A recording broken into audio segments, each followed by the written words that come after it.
Following my lesson on the Civil War, I saw that there were a few things that I could work on that would help my presentation become more professional and would help just the overall flow of my presentation and of the lesson as a whole.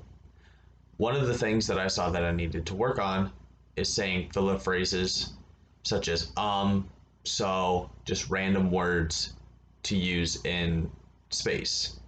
I think that not using these words will help my lesson and help my presentation come off as more professional and know that I have an understanding of what I am talking about. Another thing that I think that I need to work on is looking at the camera and not using my arms so much in a virtual lesson sense. If I use my arms, it takes away from what I'm talking about. If I use my hands, it takes away from what I'm talking about. In the classroom, this is okay. But over a virtual lesson, I feel like that is something that I need to tone down on. Since I just went over what I think I need to work on following the presentation and following the lesson, I will talk about a few things that I think went well for me and my lesson. One of those things being timing.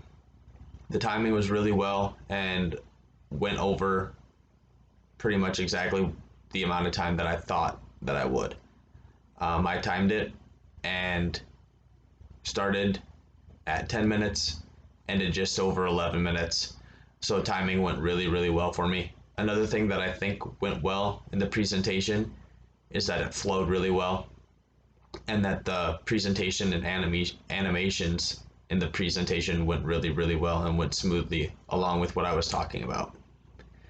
A few things that I saw that some of my peers did that I could emulate in my presentation and in lessons going forward would be interaction with the students at the very beginning, making sure that they know that I care about them just as well as the lesson and the information that we are going over.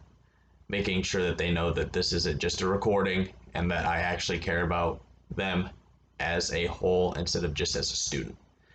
That was one thing that I saw that I would like to emulate in my further lessons that my peers did really, really well.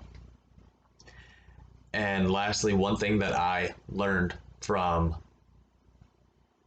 virtual lessons that I will be using in the future is that they are super handy and they are very tedious to go over, but they will get your point across and you can edit them and you can make closed captions and stuff like that to make it inclusive for all of your students.